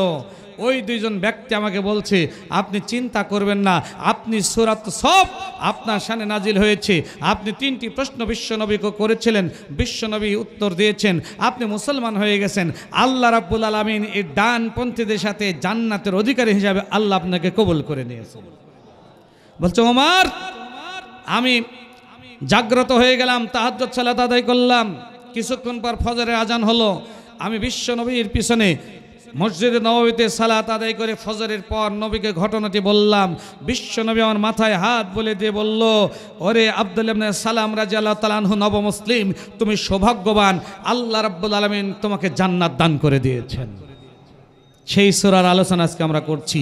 আর আপনি যদি বলেন যে দুনিয়ার আলোচনা করেন না, দুনিয়ার কেন করব? আলোচনা কিসের বলেন? আল কোরআনের, আল কোরআনের। আল্লাহ বলেন, ইউরিদুনা লিইতফু নূরাল্লাহি বিআফওয়াহিহিম, ওরা ইচ্ছা করে আল্লাহর নূরকে নিভিয়ে দিতে, ওয়াল্লাহু মুতিম্মু নূরিহি, আমি আল্লাহ এটাকে আরো প্রজ্বলিত করে দিই। ওয়ালাউ কারিহাল কাফিরুন, যদিও কাফের বেঈমানদের গা জ্বলে। গা জ্বলে না? কথা বলে না কেন গা জ্বলে না? ৬৮,৬৫০টি প্রাইমারি স্কুলে শিক্ষক দেওয়ার জন্য গেজেট করা হয়েছিল, গেজেট পাস হয়ে গিয়েছিল, একজন করে সঙ্গীত শিক্ষক দেওয়া হবে। একদম বাস্তব ঘটনা। আমরা মোহনপুরে একদিন আসি, মোহনপুরের টিও, আল্লাহ থেকে ভালো করে মহিলা মানুষ, গত ২৭ তারিখ তার চাকরি শেষ হয়েছে, বাড়ি ঠাকুরগাঁ। উনি ডেকে বললেন, আপনার একটা কাজ করতে পারেন না? তো কি? আপনার এই যে এই প্রত্যেকটা স্কুলে ৬৮,০০০ প্রাইমারি স্কুলে সঙ্গীত শিক্ষক নিয়োগ দেওয়া হবে। এখানে যদি ধর্মীয় শিক্ষক দেয়, মাদ্রাসায় পড়ে অনেক ছেলে পেলে বসে আছে, ধর্মীয় শিক্ষক দেওয়ার মতো স্কোপ এখানে আছে, সঙ্গীত শিক্ষক খুঁজে পাওয়া যাবে না। আর বাচ্চাদেরকে, মুসলমানদের সন্তানদেরকে ছোটবেলায় গান শেখানোর কোনো প্রয়োজন নাই। এই মহিলাটি, এই মহিলা অফিসারের কথা শুনে সঙ্গে সঙ্গে আমরা বাংলাদেশের একজন আল্লাহওয়ালা ব্যক্তি, যার নাম হলো প্রফেসর মুজিবুর রহমান, নাম শুনেছেন? ওনার কাছে আমরা ফোন দিলাম, তানোর গোদাগাড়ির সাবেক এমপি। উনি কথাটা আমলে নিলেন। পরের দিনে শিক্ষা উপদেষ্টা মহোদয়ের কাছে স্মারকলিপি নিয়ে কয়েকজন সহ তিনি দেখা করলেন এবং বললেন, এটাকে বন্ধ করতেই হবে। এই ৯৫% মুসলমানের দেশে ৬৮,০০০ স্কুলে ৬৮,০০০ যদি সঙ্গীত শিক্ষক আপনি নিয়োগ দেন, অন্তর্বর্তীকালীন সরকারকে আমরা ১ সেকেন্ডের জন্য রাখবো না। এই বাংলার ৯৫% মুসলমান, কোটি কোটি মুসলমান রাস্তায় নেমে সরকারকে আমরা বাদ করে দেব। দেখা গেল আল্লাহর ইচ্ছায় সেটা বন্ধ হয়ে গেছে, সঙ্গীত শিল্পী, সঙ্গীত শিক্ষক আর নিয়োগ দেওয়া হবে না। এটা ভালো হয়েছে না খারাপ? কথা বলেন না কেন? ভালো হয়েছে না খারাপ? দোয়া করেন ওরা যদি থাকে আল্লাহর ইচ্ছায় ৬৮,৬৫০টি প্রাইমারি স্কুলে মাদ্রাসা পড়ুয়া যারা বসে আছে এই ফাজিল পাস ছেলেদেরকে সেখানে নিয়োগ দেওয়া হবে, ধর্ম শিক্ষক হিসাবে ইনশাআল্লাহ। আল্লাহু মুতিম্মু নূরিহি, আল্লাহ বলছেন আমি ইচ্ছা করে আমার নূরকে প্রজ্বলিত করে দেব সব জায়গায়। ওয়ালাউ কারিহাল কাফিরুন, যদিও কাফিরদের গা সেখানে জ্বলবে, জ্বলে কোনো লাভ হবে না। হুয়াল্লাযী আরসালা রাসূলাহু বিল হুদা ওয়া দীনিল হক, তিনি সেই সত্তা যিনি বিশ্বনবী জনাবে মুহাম্মদ রাসূলুল্লাহ সাল্লাল্লাহু আলাইহি সাল্লামকে সৎ পথ এবং দ্বীনে হক সহকারে প্রেরণ করেছেন। কি দ্বীনে হক? চলে যান হযরতে সাদ সালবি রাদিয়াল্লাহু তাআলা আনহু পাগড়ি পরিধান করে বিশ্ব নবীর সামনে এসে বলছেন লাব্বাইকা সাদাইকা রাসূলুল্লাহ, যে আয়াত নাজিল হয়েছে আমি জীবন দেওয়ার জন্য প্রস্তুত। সুবহানাল্লাহ বলবেন না? নবী বললেন তুমি তো বিয়েই করনি, বলছে বিয়ের দরকার আমার নাই। আল্লাহ পাক রব্বুল আলামিন নবী যাদেরকে দ্বীনের দাওয়াত দিয়েছেন, হকের দাওয়াত দিয়েছেন, ওরা এমন হকপন্থী ছিলেন, দুনিয়ার কোনো চিন্তা ভাবনা ছিল না। ওরা আহলে সুফফার অধিকারী হয়ে গেছে, মসজিদের বারান্দায় বসে থাকে, যদি কিছু আসে খায়, না আসলে না খায়, এত ছিলেন তারা হকপন্থী। আরও কত হকের মধ্যে ছিল, আজ বলার সময় নাই। এরপরে যান লিইউযহিরাহু আলাদ দীনি কুল্লিহি ওয়ালাউ কারিহাল মুশরিকুন, যত ধর্ম আছে সব কিছুর উপরে এই ইসলামকে আল্লাহ মনোনীত করে দিয়েছেন, সব কিছুর উপরে বিজয়ী করবেন। বিদায় হজের ভাষণে আল্লাহ রাব্বুল আলামিন নবীকে বলে দিলেন আল ইয়াউমা আকমালতু লাকুম দীনাকুম ওয়া আতমামতু আলাইকুম নি'মাতি। হে নবী, সকল ধর্মের উপরে সকল দ্বীনের উপরে আমি আজকে আল ইয়াউমা আকমালতু লাকুম দীনাকুম, আপনার দ্বীনুল ইসলামকে আমি পরিপূর্ণ করে দিলাম। সুবহানাল্লাহ বলবেন না? একটু অপূর্ণাঙ্গ নাই, সব পরিপূর্ণ করে দিলাম। ওয়া আতমামতু আলাইকুম নি'মাতি, তোমাদেরকে যা নিয়ামত দেওয়ার ছিল সব আমি দিয়ে দিলাম, সব দিয়ে দিল। কে দিল? আল্লাহ। আবার বললেন ইন্নাদ দীনা ইনদাল্লাহিল ইসলাম, নিশ্চয় এই দ্বীনুল ইসলামকে আমি মনোনীত দ্বীন হিসাবে, মনোনীত ধর্ম হিসাবে, মনোনীত দ্বীন হিসাবে আমি কবুল করে। সম্মানিত উপস্থিতি, তাহলে সকল দ্বীনের উপর বিজয়ী করে দিবেন এই দ্বীনুল ইসলামকে, এটা আল্লাহর ওয়াদা। যদিও মুশরিকরা এটাকে অপছন্দ মনে করে। ইয়া আইয়ুহাল্লাযিনা আমানু, মেন পয়েন্টে আসি। ইয়া আইয়ুহাল্লাযিনা আমানু, হে ঈমানদারগণ। কতবার কথাটা এসেছে কোরআনুল কারিমে? আপনারা ভুলে গেছেন। 89 জায়গায়, শুধুমাত্র মাদানী সূরাগুলিতে, শুধুমাত্র মাদানী সূরাগুলিতে। যারা বলেন ইসলাম আর রাজনীতি আলাদা, তাদের চোখে আঙ্গুল দিয়ে দেখে দিতে চাই, যেই জমিনে আল্লাহর দ্বীন কায়েম নাই ওদেরকে ঈমানদার সম্প্রদায় বলা যায় না, যেখানে কায়েম আছে সেখানে ঈমানদার সম্প্রদায় বলা যায়। ইয়া আইয়ুহাল্লাযিনা আমানু, হে ঈমানদার সম্প্রদায়। ঈমানদার এই কথাটি আমানু মুমিনুন আল ঈমান, এই কথাটি কোরআনুল কারীমের মধ্যে এসেছে 37 জায়গায়। কয় জায়গায় বললাম? 37 জায়গায়। এর প্রায় 22টি অর্থ। ঈমানদার ওই ব্যক্তিকে বলা যাবে তাসদিকু বিল জিনান ইকরারু বিল লিসান ওয়াল আমালু বিল আরকান, যেই ব্যক্তি মুখে স্বীকৃতি দেয়, অন্তরে বিশ্বাস স্থাপন করে আল্লাহ আল্লাহ রাসূলকে পরকালকে, মুখে কালেমা পড়ে স্বীকৃতি দেয়, ওয়াল আমালু বিল আরকান, কাজের মাধ্যমে বাস্তবায়ন ঘটায়। বলছে হুজুর আমি কালেমা অন্তরে অন্তরে আপনাদেরকে খুব ভালোবাসি, কালেমাও পড়ি, কিন্তু আপনাদের সাথে থাকা আমার পক্ষে সম্ভব না। কথা বলে না, এরকম লোক আছে না নাই? বলে অন্তরে বিশ্বাস করি, অন্তরে ভালোবাসি, কোরআনুল কারীম তেলাওয়াত করি, কিন্তু দিনকাল খারাপ, আপনাদের সাথে থাকা সম্ভব, আপনাদের সাথে কখনো থাকা সম্ভব নয়। ওয়ামান ইয়াত্তাকিল্লাহ ইয়াজআল লাহু মাখরাজা, কিসের ভয় করেন আপনি? আল্লাহ বলছেন ওয়ামান ইয়াত্তাকিল্লাহ, সূরা তালাক, তোমরা যদি আল্লাহকে ভয় করো, ইয়াজআল লাহু মাখরাজা, আমি আল্লাহ তোমাদের চলার রাস্তা সহজ করে দেব। ওয়ারযুকহুম মিন হাইসু লা ইয়াহতাসিব, এমন জায়গা থেকে রিজিকের ব্যবস্থা করে দেব, এমন জায়গা থেকে রিজিকের ব্যবস্থা করে দেবেন তুমি কল্পনাই করনি। ডাক্তার আব্দুল বারী ভাই সরকারি চাকরিতে যায়নি।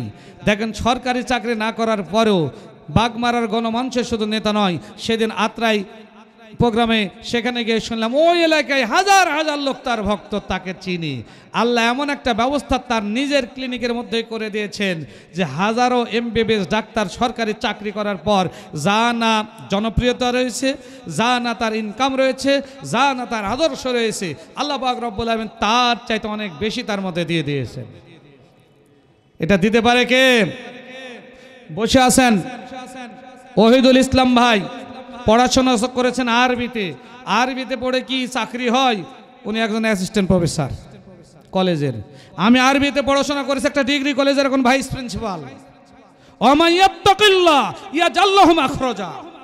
আপনি আল্লাহকে ভয় করবেন, আল্লাহ আপনাকে চলার রাস্তা সহজ করে দিবে। কিসের ভয় আপনি করেন? আপনার এমন জায়গা থেকে রিজিকের ব্যবস্থা করে দিবে আপনি জীবনেও কখনো ভাবনা করেননি, কল্পনা করেননি, ধারণা করেননি। এমন জায়গা থেকে আল্লাহ আপনার রিজিকের ব্যবস্থা করে দিবে। আপনি কেন ভয় করেন ভাই? ভয় করার কোনো দরকার। ভয় করব কাকে? সবাই বলেন ভয় করব কাকে? এক আল্লাহকে, পৃথিবীর কাউকে ভয় করব না। কারা কারা আল্লাহকে ভয় করতে চায় দুই হাত তুলে আল্লাহকে দেখায়। লিল্লাহ।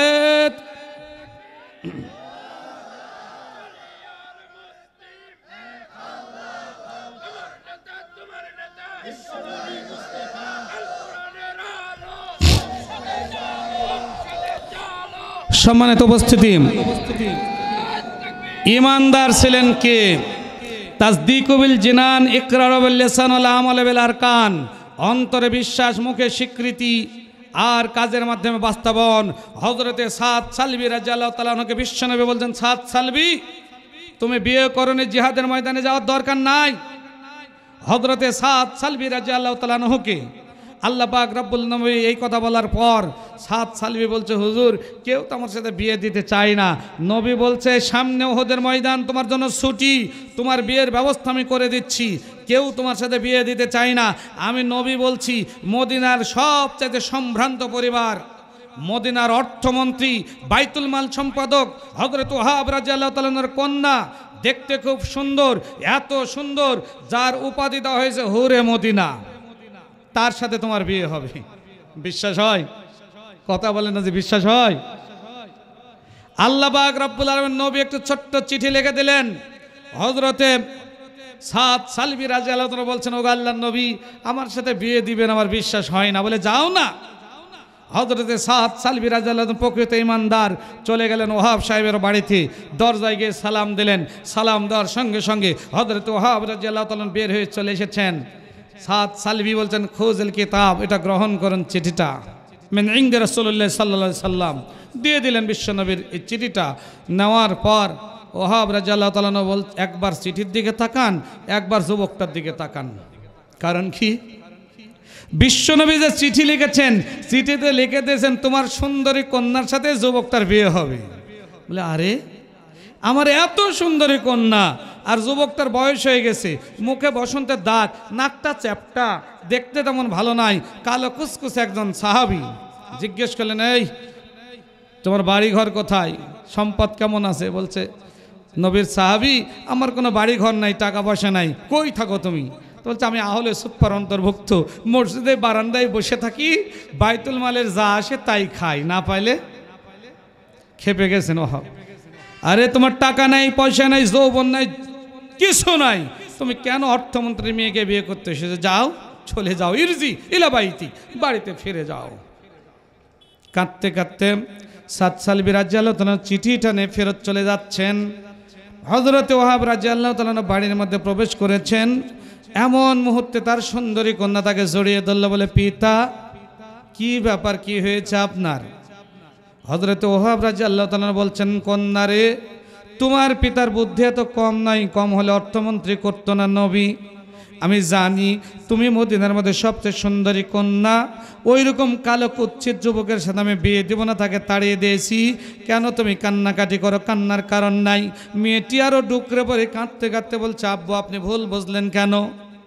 আমি তো তাকে বিয়ে করবো না বলে কাঁদি নাই, বরং আমি কাঁদছি যে এই যুবকটাকে আল্লাহ নবী চিঠি লিখে পাঠিয়ে দিয়েছেন আমার বরের জন্য, আমার বিয়ের জন্য, আমার মন বলে যুবকটা হচ্ছে জান্নাতি যুবক। পৃথিবীর কোনো যুবকের সাথে তার তুলনা চলে না। চেহারা দেখতে যতই কালো কুচকুচে হোক, নাকটা যতই চ্যাপটা হোক, মুখে যতই বসন্তের দাগ থাক না কেন, আমার মন বলে এই যুবকটা হলো জান্নাতি যুবক। বিশ্বনবী তাকে চিঠি দিয়ে পাঠিয়ে দিয়েছে। কেন আপনি বিশ্বনবীর চিঠিকে ফেরত দিলেন? ওহাব বিপদে পড়ে গেল। হুরে মদিনা অর্থমন্ত্রী কন্যা তার বাপকে ডেকে ডেকে বলে, আব্বুরে আপনি এখনই তাকে ডাক দেন, তার সাথে আমি বিয়ের জন্য প্রস্তুত হয়ে যাব। আমার মন বলে আমি যদি তার স্ত্রী হতে পারি, কিয়ামতের ময়দানে স্বামী স্ত্রী দুইজন বলে জান্নাতুল ফেরদাউসে চলে যাব। ওহাব রাদিয়াল্লাহু তাআলা আনহু মেয়েকে নিলেন, ঘর থেকে বের হলেন। আর ওইদিকে হযরতে সাদ সালবি কাঁদতে কাঁদতে নবীর কাছে চলে গেছেন। বিশ্ব নবীকে চিঠিখানা জমা দিয়ে বললেন, ইয়া রাসূলুল্লাহ, হাবিবাল্লাহ, আপনাকে পূর্বেই বলেছিলাম আমি গরিব মানুষ, মুখে বসন্তের দাগ, দেখতে কালো কুচকুচে একটা যুবক, কেউ আমার সাথে বিয়ে দিবে না। কেন পাঠালেন? অপমান হয়ে ফিরে আসলাম। এমনকি আপনার চিঠিকেও ফেরত দিলেই তো চিঠিটা নেন। হযরতে সাদ সালবির কথা শুনে বিশ্বনবীর দুই চোখে পানি চলে এসেছে। বিশ্বনবী মাথাটা নিচু করলেন, দুই চোখ দিয়ে দর দর করে পানি ঝরে পড়ে যাচ্ছে, টপ টপ টপ টপ করে পানি ঝরে পড়ছে। বিশ্বনবী মাথাটা উঁচু করে তার জন্য বদদোয়া করবেন। এমন মুহূর্তে দূর থেকে একটা আওয়াজ ভেসে আসলো, কে যেন ডেকে বলে, গো আল্লাহর নবী, ও গো আল্লাহর নবী, আল্লাহর হাবিব, আল্লাহর দোস্ত, আপনি আমার বিরুদ্ধে আল্লাহর কাছে নালিশ করবেন না, আল্লাহর কাছে বিচার দিবেন না, আল্লাহর কাছে আপিল করবেন না। আমি আপনার অর্থমন্ত্রী, বাইতুল মাল সম্পাদক হযরত ওয়াহাব রাদিয়াল্লাহু তাআলা আনহু বড় ভুল করে ফেলেছি, আপনার সাহাবীকে ফেরত দিয়েছি। আমি আমার কন্যা সহ শিগগিরই আপনার কাছে পৌঁছে যাব। এইমাত্র আপনার ওই সাহাবীর সাথে আমার মেয়ের বিয়ে হয়ে যাবে। আপনি দয়া করে এই মুহূর্তে আমার বিরুদ্ধে আল্লাহর কাছে নালিশ করবেন না। নবী থেমে গেলেন। তাকা দেখেন ঘোড়ার পিঠে একজন সুন্দরী কন্যা পর্দা অবস্থায়, আর সামনে একজন পুরুষ, দুইজন ঘোড়া ছুটিয়ে তাড়াতাড়ি করে বিশ্ব নবীর কাছে পৌঁছে গেলেন। নবীকে বলছেন, লাব্বাইকা সাদাইকা ইয়া রাসূলুল্লাহ, ও আল্লাহর নবী, আমি বড় ভুল করেছি। হযরত ওয়াহাব রাদিয়াল্লাহু তাআলা আনহু আমাকে বিশ্বাস করে আপনি অর্থমন্ত্রী করেছেন, বাইতুল মাল সম্পাদক করেছেন, আমি বুঝতে পারি নাই। আমি হযরতে সাদ সালবিকে ফেরত দিয়েছি। এই তো আমার কন্যা চলে এসেছে, এখনই বিয়ের ব্যবস্থা করে দেন। যদি আমাদের মেয়েরা হতো, আমাদের বোন হতো, কথা বলেন না কেন? বলতো আব্বু যা করছে খুব সুন্দর। এই বয়সালা, দাড়িওয়ালা, টুপিওয়ালা, এদের সাথে থাকা যায়? তাই না? ওই দেখেন সামনে ইউনুস নামে একজন বসে আছে, দাঁড়িয়ে আছে, খুব সুন্দর, বিয়ে এখনো হয়নি। আল্লাহ সাদ সালবির মতো বিয়ে দিয়ে দিক, বলুন আমিন, আল্লাহুম্মা আমিন। সম্মানিত উপস্থিতি, হযরতে সাদ সালবি রাদিয়াল্লাহু তাআলা ওখানে দাঁড়ানো। বিশ্বনবী দাঁড়িয়ে গিয়ে বলছেন, এমন কে আছো? আজকে ওয়াহাব রাদিয়াল্লাহু তাআলার মেয়ের বিয়ে হবে সাদ সালবির সাথে। মক্কা মদিনায় যত মোহরানা কোনো যুবক দিতে পারে নাই, সাদ সালবির মোহরানা তার চাইতে বেশি হবে। এমন কে রয়েছে? হযরতে আলী রাদিয়াল্লাহু তাআলা দাঁড়িয়ে গিয়ে বলছেন, লাব্বাইকা সাদাইকা ইয়া রাসূলুল্লাহ, আমি আপনার সাহাবীর বিয়ের জন্য 200 দিরহামের বেশি দান করে দিলাম। নবী বলছে, আর কে আছো? হযরত ওসমান গনি দাঁড়ায় গিয়ে বলছেন, ইয়া রাসূলুল্লাহ, হাবিবাল্লাহ, আমি বেশি দিতে পারবো না, আপনার প্রথম জামাই আলী যা দিয়েছে 200 দিরহামের বেশি আমিও দিয়ে দিলাম। কত হলো? 400 দিরহামের বেশি। বিশ্বনবী বলেন, আর কে আছো কিছু দিতে পারবে? হযরত আব্দুর রহমান ইবনে আওফ রাদিয়াল্লাহু তাআলা দাঁড়িয়ে গেলেন, আরও 200 দিরহামের বেশি দান করে দিলাম। বলুন আলহামদুলিল্লাহ। 600 দিরহামের বেশি সম্পদ হয়ে গেছে। হযরতে ওয়াহাব রাদিয়াল্লাহু তাআলা হতবাক, কি রে, মক্কা মদিনায় 10 দিরহাম, 20 দিরহাম, 50 দিরহাম অতিরিক্ত গহন মোহরানা, 600 দিরহাম এ পর্যন্ত কারো মোহরানা হয় নাই। আমার মেয়ে এত টাকা মেয়ের হয়ে গেল। আল্লাহ নবী সাদ সালবিকে দিয়ে বলেন, সাদ সালবি, আমি উহুদের ময়দানে চলে গেলাম, তোমার জন্য ছুটি, তুমি যাও উহুদের ময়দানে, তোমার যাওয়ার দরকার নাই, তুমি বাজারে চলে যাও, বাজারে যাবে, এই টাকাগুলি দিয়ে স্ত্রীর জন্য গহনা কিনবে, স্ত্রীর শাড়ি কিনবে, যা যা প্রসাধনী দরকার সব কিনে নেবে। নবী উহুদের ময়দানে চলে গেলেন 1000 সাহাবী নিয়ে। 300 জনকে মুনাফিক আব্দুল্লাহ ইবনে উবাইনে কেটে পড়লেন। আল্লাহ নবী বড় বিপদে পড়ে গেছেন, দান মোবারক শহীদ হয়েছে। হযরতে সাদ সালবির টাকা দেবার, স্ত্রী গহনা কিনবেন, এমন মুহূর্তে কর্ণকুহুরে একটা আওয়াজ আসলো, আন্নাফির আন্নাফির। অর্থ হলো বিশ্বনবীর ডাক দিয়ে বলছেন, কে আসো গো? ছুটে চলে আসো ওহুদের ময়দানে। আমি নবী দান মোবারক শহীদ হয়ে গেছে, আমি মনে হয় আর বাঁচব না। ওহুদের ময়দানে কে আসবে, নিজের জীবনটা দিবে আর আল্লাহর জান্নাতের মেহমান হয়ে যাবে, এমন কে আসো বলো? হযরতে সাদ সালবি রাদিয়াল্লাহু তাআলা আনহু আশ্চর্য হয়ে গেলেন, কি করা যায়? এই টাকা দিয়ে স্ত্রীর গহনা কিনবো, শাড়ি কিনবো না, যুদ্ধের অস্ত্র কিনবো, কি করব আমি? নবী তো যেতে বলেছেন বাসর ঘরে, আমি বাসর ঘরে যাব না আল্লাহ নবীর জান বাঁচানোর জন্য যুদ্ধের ময়দানে যাব? কোনো চিন্তা ভাবনা করে সিদ্ধান্ত গ্রহণ করতে পারলেন না। হঠাৎ করে মনে পড়ে গেল সূরাতুল বাকারা 214 নম্বর আয়াত, 207 নম্বর আয়াত, অমায়াশ্রী নাফসাহু ইবতিগা মারদাতিল্লাহ ওয়াল্লাহু রাউফুম বিল ইবাদ। এমন কে আসো, আমি আল্লাহ আমার সন্তুষ্টির জন্য নিজের জীবন বিলিয়ে দিবে, আমি আল্লাহ বলছি ওই লোকগুলি আমার বন্ধুতে পরিণত হয়ে যাবে। হযরতে সাদ সালবি রাদিয়াল্লাহু তাআলা বলছেন, আল্লাহ রে, জীবনে কোনো দিন বাসর ঘরে যাই নাই, কোনো দিন আমি এখনো বিবাহ শাদী করতে পারি নাই, নতুন বিয়ে করেছি। বাসর ঘরে যাওয়ার জন্য নবী 600 দিরহামের বেশি টাকা দিলেন। আমি তো নিয়াত করলাম আপনার বন্ধুতে পরিণত হতে চাই, আমি তো আর বাসর ঘরে যেতে চাই না। মনে পড়ে গেল বিশ্বনবীর এই হাদিসখানি, ওয়ায়ুতাজাওয়াজু সিনতানা সাফিনা জাওজাতাম মিনাল হুরালিন, যারা নাকি আল্লাহর দ্বীনের জন্য নিজের জীবন বিলিয়ে দিবে, ওই লোকগুলিকে কিয়ামতের ময়দানে আল্লাহ রাব্বুল আলামিন জান্নাতের মধ্যে 72টা হুর দিয়ে দিবে। হযরতে সাদ সালবি বলছে, দুনিয়ার হুরের আমার দরকার নাই, আমি আল্লাহর জান্নাতে 72টা হুর পেতে চাই। 600 দিরহামের বেশি দিয়ে কিনে নিলেন গহনা, কিনে নিলেন যুদ্ধের পোশাক, যুদ্ধের ঘোড়া, যুদ্ধের আসবাবপত্র কিনে ঘোড়ার পিঠে সওয়ার হয়ে হযরতে সাদ সালবি চলে গেলেন ওহুদের ময়দানে। চতুর্দিক থেকে গুলি চালানো হলো, তীর চালানো হচ্ছে, তীরগুলি হেসে হযরতে সাদ সালবির বুকে বিদ্ধ হলো। সাদ সালবি শাহাদাত বরণ করলেন। এমনকি ওই যুদ্ধে 70 জন সাহাবী শাহাদাত বরণ করেছে। পড়েন ইন্না লিল্লাহি ওয়া ইন্না ইলাইহি রাজিউন। ওহুদের ময়দানের ইতিহাস এখন জানেন। যেই জায়গাতে ওহুদি সাহাবীগুলো হেঁটে গিয়েছিল, মক্কা মদিনার সরকার, সৌদি সরকার, তারা খোঁজ পেয়েছে বিশ্বনবীর সাহাবীরা ওহুদের ময়দানে কষ্ট করে যেই জায়গাতে ওই হাঁটাহাঁটি করেছে, যেখানে 70 জন সাহাবীর কবর রয়েছে, ওই পার্শ্বের পাহাড়টার নিচে হাজার হাজার টন স্বর্ণের আবির্ভাব ঘটে গেছে, সোনার খনির আবির্ভাব ঘটেছে। জীবন দিবেন আপনি আল্লাহর জমিনে, রক্ত ঝরাবেন বাংলার জমিনে। বাংলার এই জমিনে ইসলামী আন্দোলনকে কেউ রুখতে পারবে না।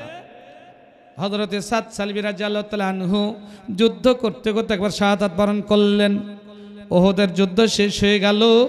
হযরতে সাদ সালবির স্ত্রী হুরে মদিনা বিশ্বনবীর কাছে চলে এসেছে, বলে ইয়া রাসূলুল্লাহ, হাবিবাল্লাহ, আপনার কাছে কিছু চাই না, আমার পিতা বিয়ে দিতে চাইনি, আপনার কথা শুনে নিজে বিয়ের পিড়িতে বসেছিলাম, বাসর ঘর ভাগ্যে জুটে নাই, চিন্তা করি নাই, হতাশ হয় নাই, কিন্তু আপনার কাছে আমার একটা আবদার, স্বামীর লাশটা আমাকে একটু দেখান, আমি সুন্দর করে তাকে দেখে চিনে নেব, আর কিয়ামতের ময়দানে ওকে করে একসাথে জান্নাতে যাব। বিশ্বনবী সাহাবীদের লাশটা নিয়ে এসে নিলেন, নিজের উরুর উপর মাথা রাখলেন, রাখার পর সাদ সালবির মুখমণ্ডলের উপর এইভাবে হাত নাড়াচ্ছেন। দুই চোখ দিয়ে ঝরঝর ঝরঝর করে পানি টপ টপ করে পড়ে যাচ্ছে। নবী আবার আসমানের দিকে তাকালেন, মাথাটা আবার নিচু করে নিলেন। পিছনে দাঁড়িয়েছিল সাদ সালবির স্ত্রীর সাথে হযরত আবু লুবাবা রাদিয়াল্লাহু তাআলা আনহু। আবু লুবাবা ডাক দিয়ে বলছো, গো আল্লাহর নবী, কোনোদিন আপনাকে এরকম করতে দেখি নাই, আজকে কালো সাহাবীর মাথাটা আপনি উরুর উপরে এরকম করলেন, কারণটা কি? আল্লাহ পাক রব্বুল আলামিন নবী মুহাম্মদ রাসূলুল্লাহ সাল্লাল্লাহু আলাইহি সাল্লাম বলছে, রে আবু লুবাবা, এমন একজন সাহাবীর লাশ আমার উরুর উপরে, বয়স হয়ে গেছে, কোনোদিন মেয়ের সাচ্চা গ্রহণ করে নাই, আমি নবী অনেক কষ্ট করে তাকে বিয়ের ব্যবস্থা করে দিলাম, মোহরানের ব্যবস্থা করে দিলাম, বাসর ঘরে যাওয়ার জন্য ওহুদের ময়দান থেকে ছুটি দিয়ে দিলাম, কিন্তু আমার এই সাহাবী ওহুদের ময়দানে যাওয়ার জন্য বাসর ঘরকে ত্যাগ করে এসে সুন্দর স্ত্রীকে রেখে এসে ওহুদের ময়দানে সে জীবন দিয়ে দিল। এই সাহাবীর কথা যখন আমার স্মরণ হয়েছে, আমার দুই চোখ থেকে ঝরঝর করে পানি পড়া শুরু হয়ে গেছে। হযরত সাদ সালবির লাশের সামনে আবু লুবাবা রাদিয়াল্লাহু তাআলা বলছেন, নবীরে আপনি মাথার উপরের দিক চোখ করে আপনি আসমানের দিক তাকে হাসলেন কেন? বলছো রে নবী, ওরে আমার সাহাবী, তুমি আমাকে জিজ্ঞেস করেছো ওয়ায়রা মাকাদাহু মিনাল জান্নাত। আমি যখন আসমানের দিকে তাকালাম, আসমানের দিকে তাকায় দেখি 8টা জান্নাতের দরজা খোলা হয়ে গেছে। 8টা দরজা দিয়ে হাজার হাজার ফেরেশতা দুইটা লাইন হয়ে ওরা চিৎকার দিচ্ছে, মিছিল করতে করতে আসছে, আহলান সাহলান মারহাবা ইয়া সাদ সালবি। আমি তাকায় দেখে ফেরেশতাদের মিছিল দেখে আমি আনন্দিত হয়ে মুস্কি মেরে হেসে দিলাম। আবু লুবাবা বলছো গো নবী, আপনি কেন কান্না পরে আবার মাথাটা নিচু করলেন? বলছে আবু লুবাবা, আমি আসমানের দিকে তাকায় আছি, দেখতে পাচ্ছি ওরা যখন মিছিল নিয়ে সামনের দিকে আসে, ওয়ায়ুতাজাওয়াজু সিনতাইনু সাবিনা জাওজাতাম মিনাল হুরিল ইন, ওদের পিছনে 2 লাইন 36 72 জন সুন্দর নারী, ওরাও দৌড় দিচ্ছে আর বলছে আহলান সাহলান মারহাবা ইয়া সাদ সালবি। ওগো সাদ সালবি, তোমার লাশটা কখন জান্নাতের মধ্যে পাবো আর তোমার সেবা আমরা করব। এই কথা বলে ওরা যখন দৌড় দিল, আমি তাকায় দেখতে পেলাম ওদের কাপড়গুলি একটু টাকনোর উপরে উঠে গেল। আমি নবী লজ্জা করে মাথাটা নিচু করে ফেললাম। সাদ সালবির স্ত্রী হুরে মদিনা নবীকে ডাক দিয়ে বলছো, আল্লাহর নবী, আমার কিছু আর চাওয়া নাই, কিছু পাওয়া নাই। আমার স্বামীর মর্যাদা যদি এত বেশি হয়, আমি তো স্বামীর মতো করে নিজের জীবনটা আল্লাহর রাস্তায় বিলিয়ে দিতে চাই। এরা হলো মুমিনেরা। কি আল্লাহ ওদেরকে ডাক দিয়ে বলছেন, ইয়া আইয়ুহাল্লাযিনা আমানু, হে ঈমানদারগণ, হাল আদুল্লুকুম আলা তিজারাতিন, আমি কি তোমাদেরকে এমন একটা ব্যবসার কথা বলে দিব না, তুনজিকুম মিন আযাবিন আলিম, যে ব্যবসা তোমাদেরকে যন্ত্রণাদায়ক আযাব থেকে রক্ষা করবে। এই লোকদেরকে যদি, এই মুমিনদেরকে যদি এই কথা বলা হয়, ওরা কি আল্লাহর রাস্তায় জীবন না দেওয়ার থাকতে পারবে? ওরা আল্লাহর রাস্তায় জীবন দেওয়ার জন্য প্রস্তুত হয়ে গেল। চতুর্দিকে অসংখ্য সাহাবী জান মাল দিয়ে ওদের ময়দানে সেই দিন যুদ্ধ করেছিল। 70 জন সাহাবী সেখানে চলে গিয়েছিল। আপনারা অনেকের নাম জানেন। সম্মানিত উপস্থিতি, আল্লাহ রাব্বুল আলামিন বলেন, যারা এইভাবে জান আর মাল দিবে সময় শেষের পথে, যারা আল্লাহর রাস্তায় জান মাল দিয়ে আল্লাহর দ্বীনকে আল্লাহর জমিনে প্রতিষ্ঠা করার চেষ্টা করবে, আমি আল্লাহ পাক রব্বুল আলামিন আখিরাতে 3টা পুরস্কার দেব, দুনিয়ায় একটা, মোট 4টা। আখিরাতে কয়টা? 3টা। ইয়াগফিরলাকুম যুনুবাকুম, আমি আল্লাহ ওদের জীবনের সমস্ত গুনাহ মাফ করে দেব। আল্লাহ নবী বলেন, আন মিকদাদুন মাদি কারিবিন রাদিয়াল্লাহু তাআলা কল রাসূলুল্লাহ সাল্লাল্লাহু আলাইহি ওয়াসাল্লাম লিশাইদিন দুল্লাহি সিত্তু খিসালিন ইগফারুল্লাহু ফি আউয়ালি দাফা। 1 নম্বর মর্যাদা হলো, পুলিশ যখন ওই কর্মীদেরকে গুলি করবে, ইগফারুল্লাহু ফি আউয়ালি দাফা, পুলিশ যখন ওই কর্মীকে গুলি করবে, গুলি লাগার পূর্বে আমি আল্লাহর জীবনের সব গুনাহ মাফ করে দেব। ওয়ায়ুরা মাকাদাহু মিনাল জান্নাত, গুলি যখন বুকে লেগে যাবে, ওই যুবকটা ছটপট করবে। ওয়ায়ুরা মাকাদাহু মিনাল জান্নাত, আমি আল্লাহ জান্নাতের ছবিগুলি তাকে দেখায়া দেব। ওয়াইজার মিন আযাবিল কবর, ওই শহীদ ব্যক্তির লাশটা যখন কবরের মধ্যে রাখা হবে, আমি আল্লাহ কবরের সব আযাব দূর করে দেব। আমরা কি এগুলো চাই? ইয়াগফির লাকুম যুনুবাকুম, 1 নম্বর, জীবনের সব গুনাহ আমি মাফ করে দেব। বলুন আলহামদুলিল্লাহ। 2, ওয়ায়ুদখিলকুম জান্নাতিন তাজরি মিন তাহতিহাল আনহার, আল্লাহ বলছেন এমন একটা জান্নাতে আমি প্রবেশ করাবো যার নিচ দিয়ে ঝর্ণাধারা প্রবাহিত। ওই পানিগুলি দুধের চাইতে সাদা, মধুর চাইতে মিষ্টি। আমরা কি এগুলো চাই? কারা কারা চাই? দেখেন না আল্লাহকে একটু।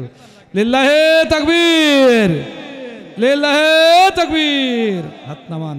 সম্মানিত উপস্থিতি, তাহলে 3টা পুরস্কার পরকালে। 1, ইয়াগফির লাকুম যুনুবাকুম, আমি তার জীবনের সব গুনাহ মাফ করে দিব। দুই ওয়ায়ুদখিলকুম জান্নাতিন তাজরি মিন তাহতিহাল আনহার, এমন জান্নাতে প্রবেশ করাবো যার নিজ দিয়ে ঝর্ণাধারা প্রবাহিত। তিন ওমাসাকিনা তাইয়্যিবাতান ফি জান্নাতি আদন, এমন একটা জান্নাত দিব, ঝকমকে বাসস্থান দিব, জান্নাতের মধ্যে ওরকম সুন্দর বাড়ি আর কারো নাই। অন্যরা দেখে হিংসা করবে।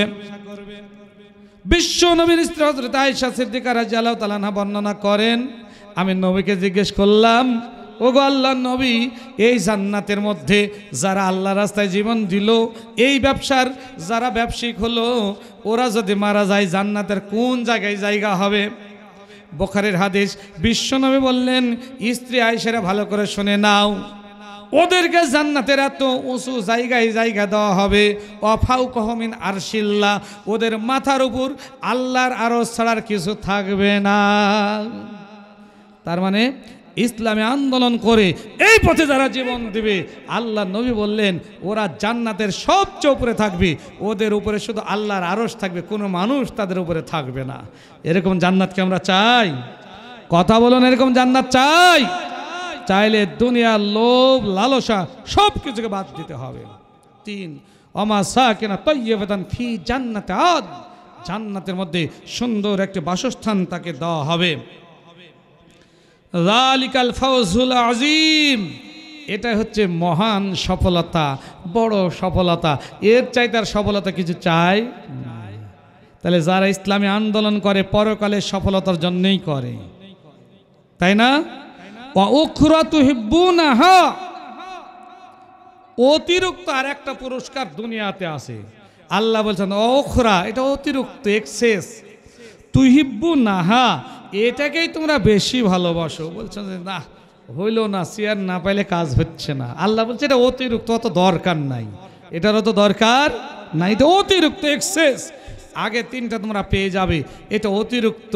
তুহিব্বুনাহা, এটাকেই তোমরা বেশি ভালোবাসো। হে নবী বলে দাও, নাসরুম মিনাল্লাহি ওয়া ফাতহুন করিব, এটা হচ্ছে আল্লাহর সাহায্য এবং মহান বিজয়। এটা আল্লাহ দিতেও পারেন, দিতেও পারেন, নাও পারেন। আমার টার্গেট থাকবে তিনটে, আমি জীবনের গুনাহ মাফ করে নিব, আল্লাহর ঝর্ণাধারা জান্নাতে যাব, জান্নাতের মধ্যে সবচেয়ে ঝকমকে বাসস্থানটি আমি গ্রহণ করব। এটা হলো আমার টার্গেট। অতিরিক্ত বিষয়টি দিলে আরও ভালো, তাই না? ঠিক আছে, আমি সুন্দর ভালো রেজাল্ট করে আমি প্লাস পেয়ে গেছি, তবে নাম্বার যদি বেশি পাই, গোল্ডেন পেয়ে, তাহলে আমি আরও ভালো জায়গায় ভর্তি হওয়ার জন্য আমার সুযোগ হলো, তাই না? এটা অতিরিক্ত। কিন্তু অতিরিক্ত না হয়ে আমি যদি ফেল করি, লাভ আছে?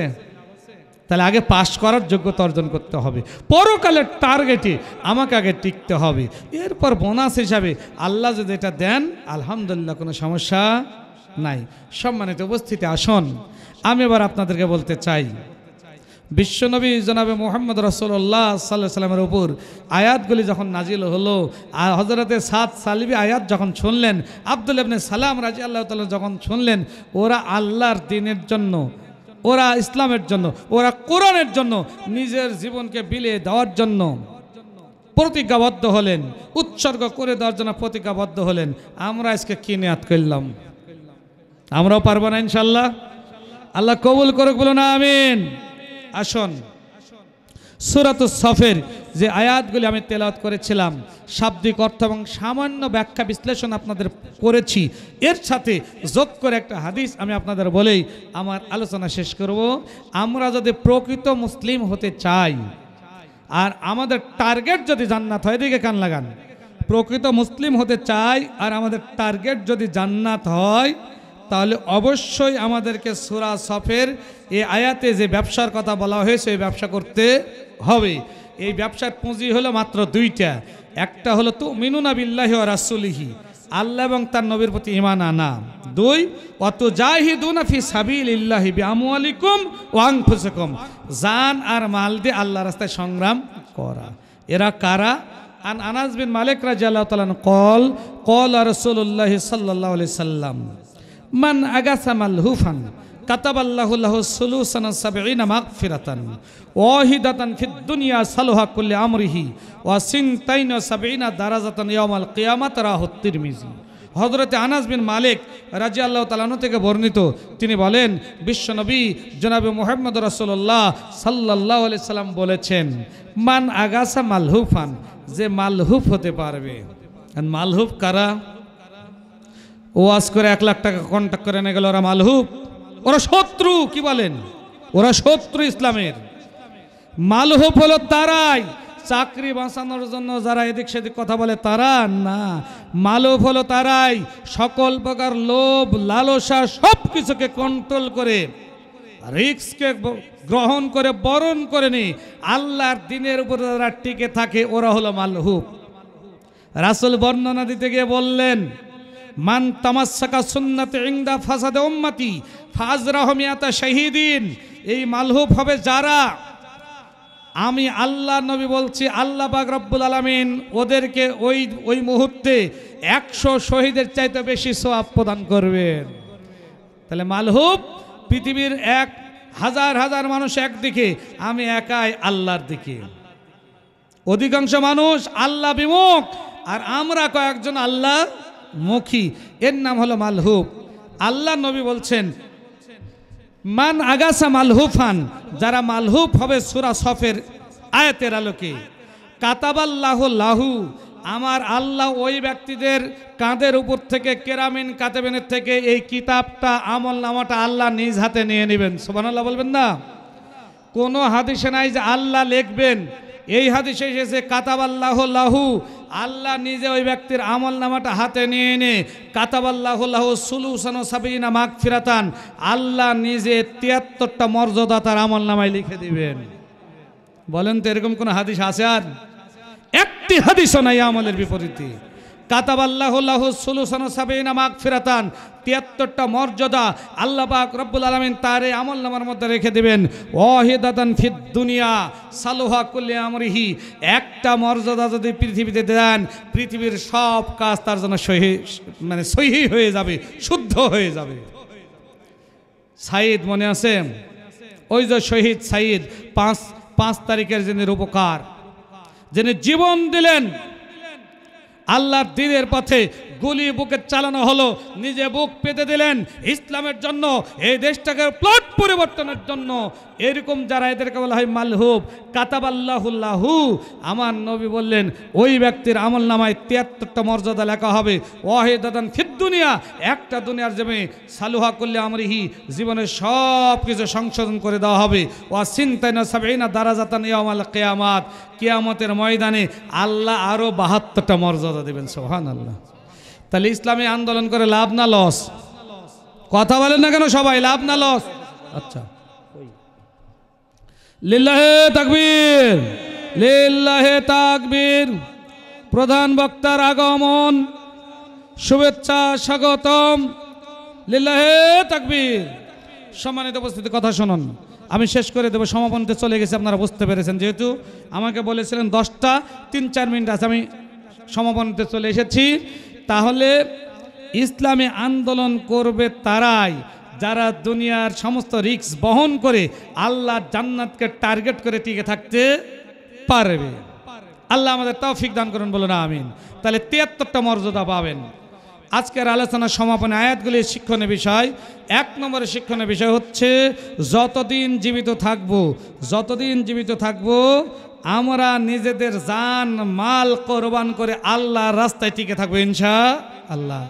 2 নম্বরের শিক্ষণীয় বিষয়, 5 ওয়াক্ত সালাত মাল জামাত, নিজের ইবাদতকে টিকে রাখার জন্য 7 সালবি যেমন ফজরের সালাতে চলে গেলেন, হযরত আব্দুল্লাহ ইবনে সালাম রাদিয়াল্লাহু তাআলা আনহু যেমন তাহাজ্জুদ সালাতের আগেই স্বপ্ন দেখলেন, উঠে তাহাজ্জুদ সালাত আদায় করলেন, এইরকম আমরা আল্লাহওয়ালা লোক হয়ে যাব ইনশাআল্লাহ।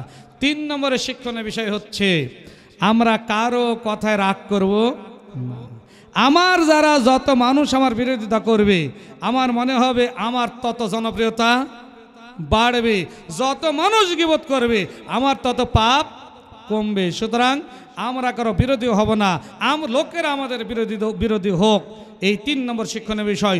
4র্থ নম্বরের শিক্ষণীয় বিষয় হচ্ছে যা কিছু হবে আল্লাহর পক্ষ থেকে হবে, আল্লাহ মঙ্গলের জন্যই করবেন, আর আল্লাহর জান্নাত আমাদেরকে দিবেন। আল্লাহ রাব্বুল আলামিন আমাদের সবাইকে এই কথাগুলি বুঝে এর উপর আমল করার তৌফিক আল্লাহ দান করুন, বলুন আমিন। সকলে সুস্বাস্থ্য দীর্ঘায়ু কামনা করে আমি আমার আলোচনা এখানে শেষ করছি। সুবহানাকা আল্লাহুম্মা ওয়া বিহামদিকা লা ইলাহা ইল্লা আনতা আস্তাগফিরুকা ওয়া আতুবু ইলাইক। আসসালামু আলাইকুম ওয়া রাহমাতুল্লাহ।